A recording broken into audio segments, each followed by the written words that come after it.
Today on Lake Commandos, I came with the expectations of beating Steve. Steve Panaz heads south to the Lone Star State for an old-fashioned slab crappie shootout with Texas fisheries biologist Reese Sparrow. That's an insane crappie right there. It's fast action on fat slabs and a Texas-sized commando battle. I love fishing new water. The challenge is always the same.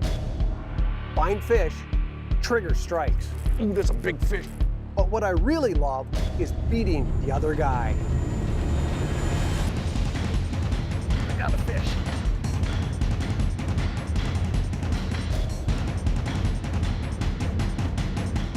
This is Lake Commandos.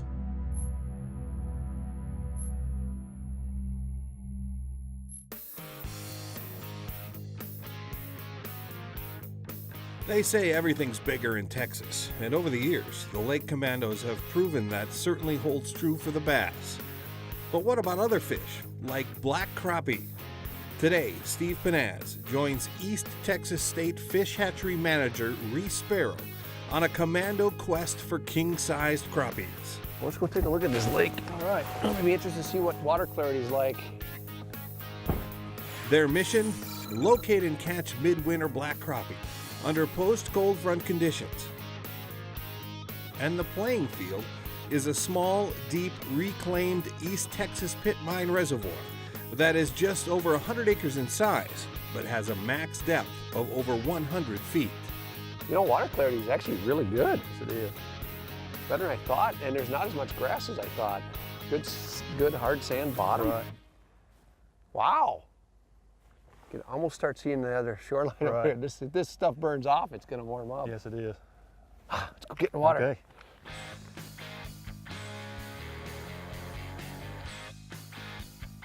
We're fishing East Texas Lake.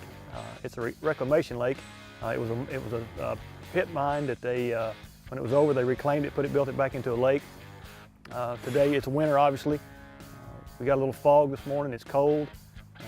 I'm thinking the fish are going to be a little lethargic. So today I'll be throwing a lightweight 6.6 Veritas rod, light spinning tackle, trilene 6-pound mono line. For the bait that I'm throwing today, I'm throwing an atomic pulse tube. Crappie may be a little finicky. It'll allow me to downsize and maybe catch them when they're not really hungry, but maybe just entice them to eat something. Hopefully, with this rig, I'll send Steve back to the north and he can tell his friends about all the fish he saw get caught today. Reese, come on, dude. I know the tubes are great, but we gotta find these fish first. That's how I want to throw a crankbait. Crappies and crankbaits are made for each other, and what I like about the small flicker shad, this is a number 5, is I can cover a lot of water and I can cover it fast. And I like the fact that these bigger crappie, fish in that 1.5 pound, 2.5 pound range, love a crankbait over a jig. I'm gonna throw it in on 6-pound nanofill. I've got it tied direct. I'm not worried about line at all. I just want to make long casts in nanofill. No other line cast better. I'm gonna throw this on a lightweight 6-foot 6-inch Vendetta rod from Avo Garcia. I've got a size 10 Revo spinning reel. It's a nice lightweight combo, but I've got good backbone in case I hook a bass or one of those giant crappies that are rumored to be in this lake. But the bottom line is this bait, this rod, this reel is going to take Reese down today. As guest, Reese has the choice of taking control of the boat and fishing his pattern for the first 2 hours or the second 2 hours. He has decided to let Steve have control to start things off, and they begin by slow trolling flicker shads to try and locate active fish. 10 feet here. I'm gonna head out just a little deeper. These baits should run down 12 feet on these. Slow us down a little bit.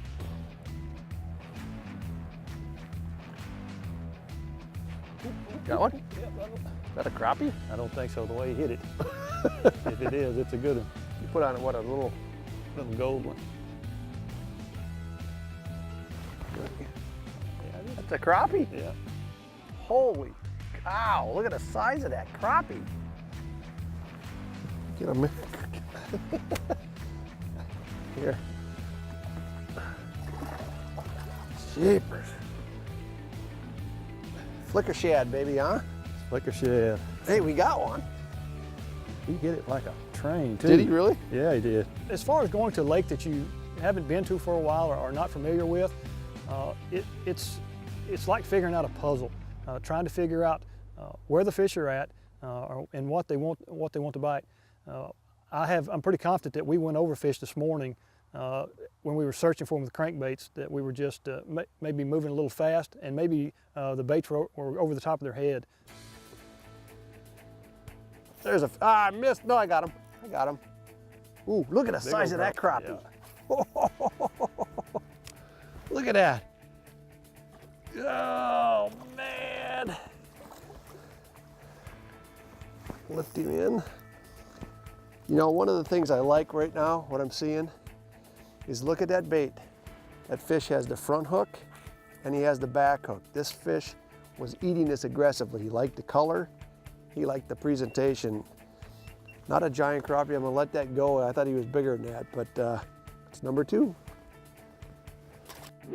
Our Texas showdown is off to a good start, but with these 2 crappie commandos in the boat, there's no telling what we'll see today. That is one of the biggest crappies I've ever seen.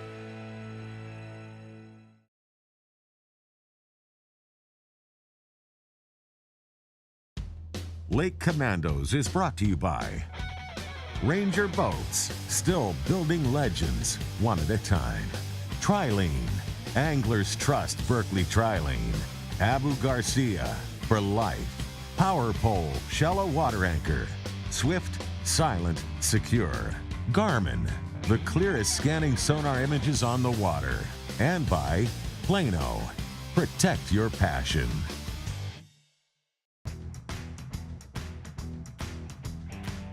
On a small reservoir in East Texas, Steve Panaz is in a big crappie contest with Texas native Reese Sparrow. And Reese is one guy who knows his fish. As manager of the East Texas State Fish Hatchery, he oversees the production of over 5 million fingerlings each year, including bass, catfish, and a variety of other game fish for use in stocking efforts across the state. Hey, Reese is a good stick. This guy enjoys crappie fishing. He came to the lake with a plan today. He understood the little nuances of the fish. We're throwing 2 different size crankbaits. His is a little bigger, larger than mine. His goes a little deeper than mine. Mine's more of the finesse, different colors. We hit a few fish early and thought we got on something, but with crappie, with their patterns this time of year, typically if you find one crappie, you find a lot of crappies where they'll school up together. But we haven't found that yet. Oh, there's a good one. Is that a bass? No, I think it hit like a crappie. Really? Yeah, just kind of. There's some fish down. Oh yeah. Whoa, that's a big crappie. Yeah. You want the net on that? Oh, I get him right here. Let's see. That thing is huge. Look at that.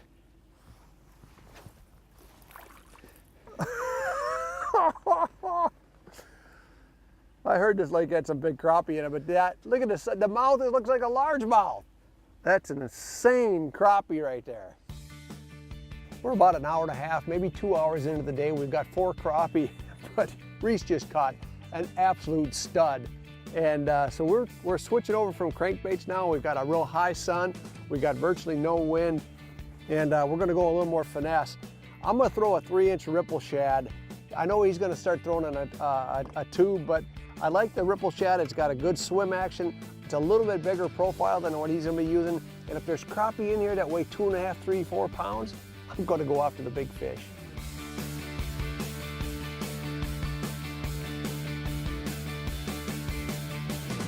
I got a fish. Crappie, I think. You think? Ah, he's getting heavier.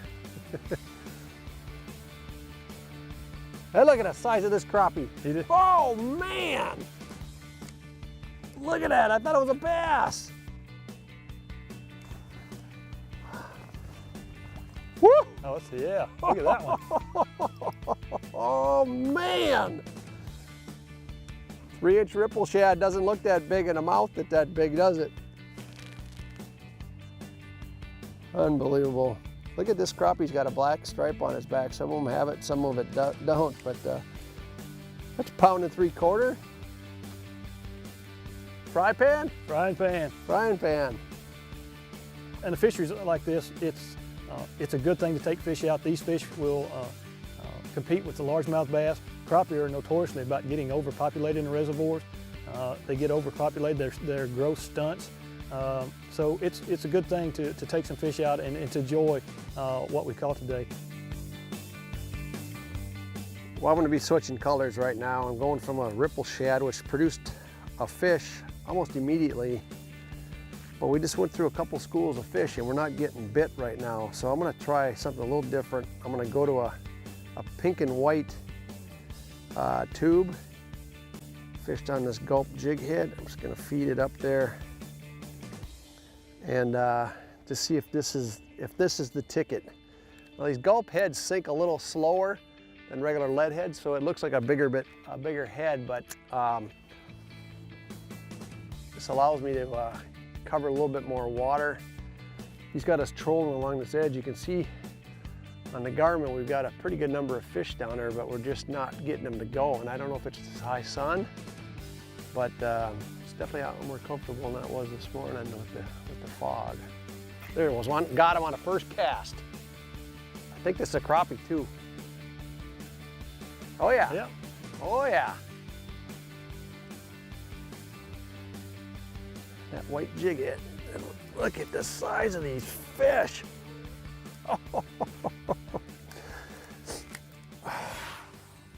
That is a big black crappie right there.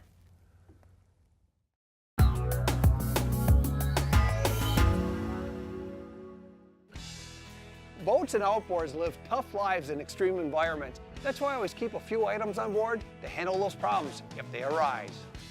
One of the most valuable is a basic toolkit, which I've used for everything from replacing faulty spark plugs to tightening loose bolts.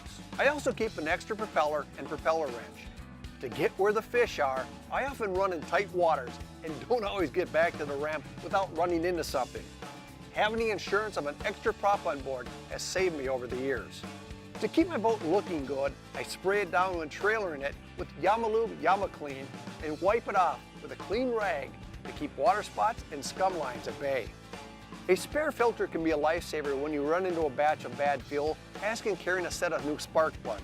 Hey, these are inexpensive items, but without them, my outboard's dead in the water. When it comes to achieving peak performance, maintenance matters.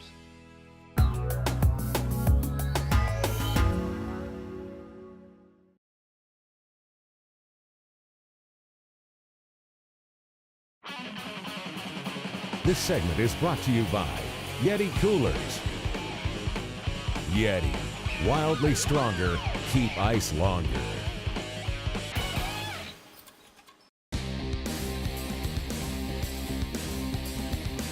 After contacting a handful of fish with Steve's crankbait pattern, including a true trophy crappie, the Commandos have switched to Reese's slower, more methodical atomic pulse tube plan.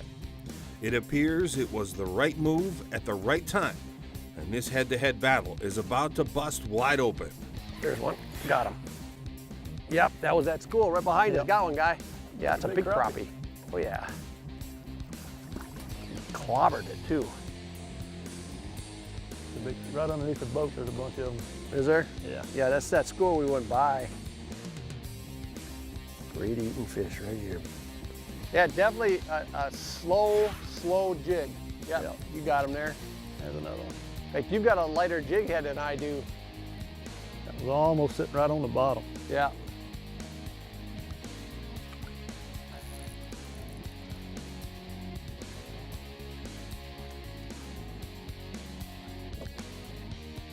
That's a nice one. Not the big ones we're looking for, but that's a nice one. The reason I like to throw a tube bait is just simply that I can slow down. It's a finesse bait. I like to throw an 1.5 inch or 2 inch tube a lot of times. The little ring tube that we threw today, it presents a little more subtle drop when it falls. And that's a lot to do with catching crappie is slowing down, that the bait doesn't fall past them so fast. Oh, missed him. Sorry to hear that. Don't sound too sincere. Oh no! I hate to hear that. I just can't believe you set the hook and it's like a rock. Here's a sign that the fish really wanted the bait. That's when things are going well, right there. There, he's got one now. That one took off running. I'm not too sure that's a That's a yes, crotch. it is, yeah. Double, the first double of the day.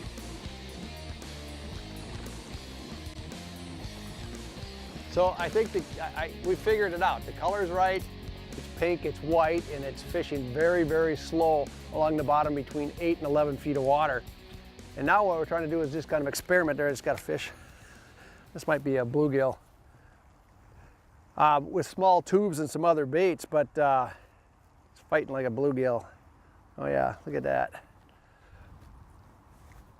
And but once you figure out a pattern, if you got the right color, the right presentation, you're in the right spot, it seems like fishing can be almost magic.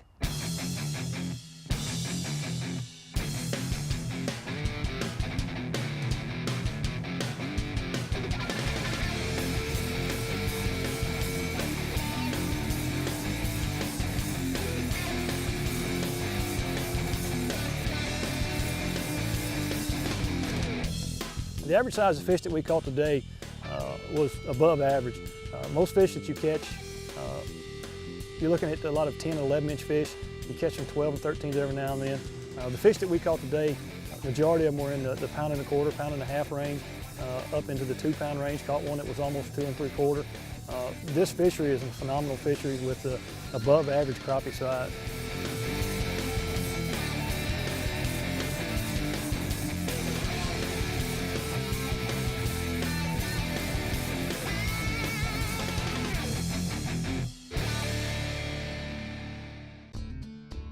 The scoreboard has been on fire trying to keep up with this frantic back and forth battle.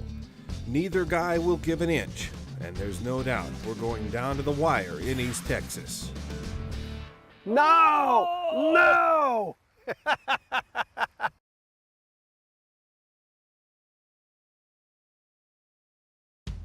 Lake Commandos is brought to you by Yamaha Marine. Reliability starts here. Yeti, wildly stronger. Keep ice longer. Frayville, trusted gear since 1938. Berkeley Power Bait. Fish bite and won't let go. And by Abu Garcia, for life.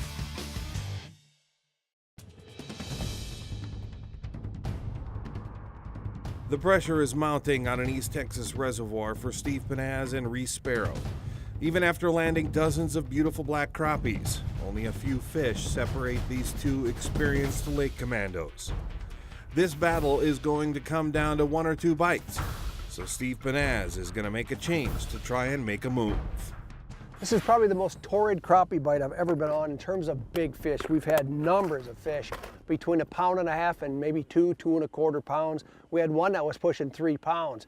And they're eating the tubes extremely well, but we're catching a lot of fish in that smaller size. I'm gonna see if we can get one in that 2.5 to 3 or bigger size frame. So what I'm gonna do is I'm gonna rig up a little swim bait, and I don't know which color to go with. I may start with this fire tiger pattern, and I'm gonna throw it on a jig head with a little spinner on it, which is gonna be probably an issue in terms of running with the swim bait. Now that's not your typical crappie bait right there, but these aren't your typical crappies, and I really don't wanna waste this opportunity to see if I can get one of those, massive fish.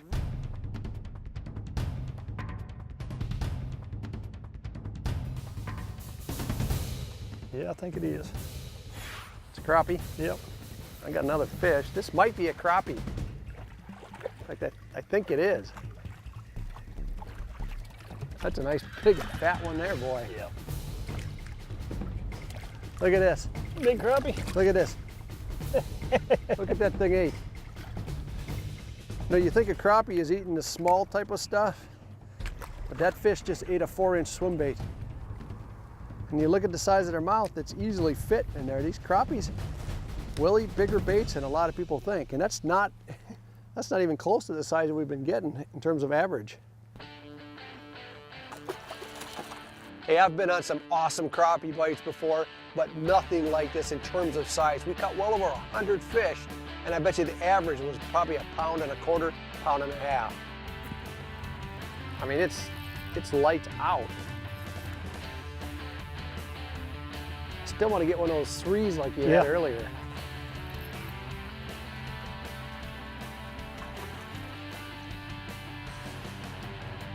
Is that a white crappie? Yes. No, that's a black crappie. That's a black. Yeah. Shaped almost like a white. You know, longer, thinner. Yeah.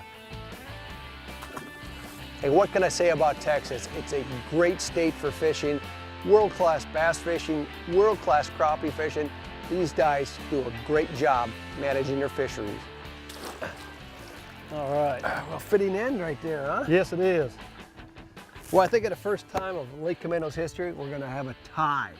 So, Okay. I mean, I can't tell if we got 50 crappies apiece or 60 crappies apiece, but We'll go with caught 60. a lot. We'll go with 60 I think we apiece. can, but what an amazing day. We got a big batch of fish to clean back at the house, and we're gonna get the peanut oil going. Yes, sir. Yes, sir. I'd like to thank you. I appreciate it. Thanks for sharing Texas with me. Thanks for taking me fishing today. All right, let's let that bass go with him. Okay. I'm pretty competitive, and when I go fishing, a lot of times it's not the competition, but I knew today was a little bit of competition, so I came with expectations of beating Steve. You think you did? I think it was a tie. We're going to go with a tie.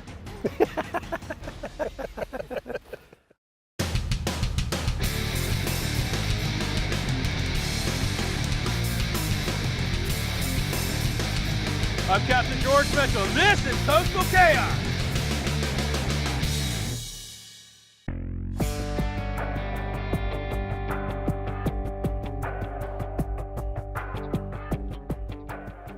You know, there's one thing I never leave the dock without, and that's my bag of gulp. I've got a whole array of stuff in there. I can target any species, anytime, anywhere. Take, for instance, the fall mullet run. It happens every year. It may not happen on the same date, so you might not know where to find those baits. That's when it pays to have the Gulp swimming mullet on hand. Take a look at this. Tell me that doesn't match the hatch just perfectly. This is a fantastic bait. It's got the Gulp scent, it's tough as a catcher's mitt, and more than anything, it's with me when I need it. Squid's a fantastic bait. Bad news about squid is sometimes it's seasonal and sometimes you can't get it, but lots of times it goes bad too soon. Gulp came up with a squid that's fantastic. It's got impregnated with the scent. It's tough as all get out. Better than anything though, it's with you when you need it all the time. Now here's another great product from Gulp. It's called Gulp Alive. It's a great spray you can spray on your existing baits, heck, even your natural baits. One thing we like to do offshore though is our rubber flying fish that we hang from the kite. It'll get us a bite, but lots of times they realize it's rubber and they spit it out. What we've done is we've added a little short piece of a chamois. We saturate it real good with the Gulp Alive.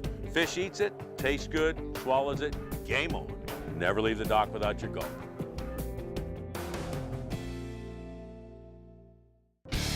Coastal Chaos, tips for serious saltwater anglers.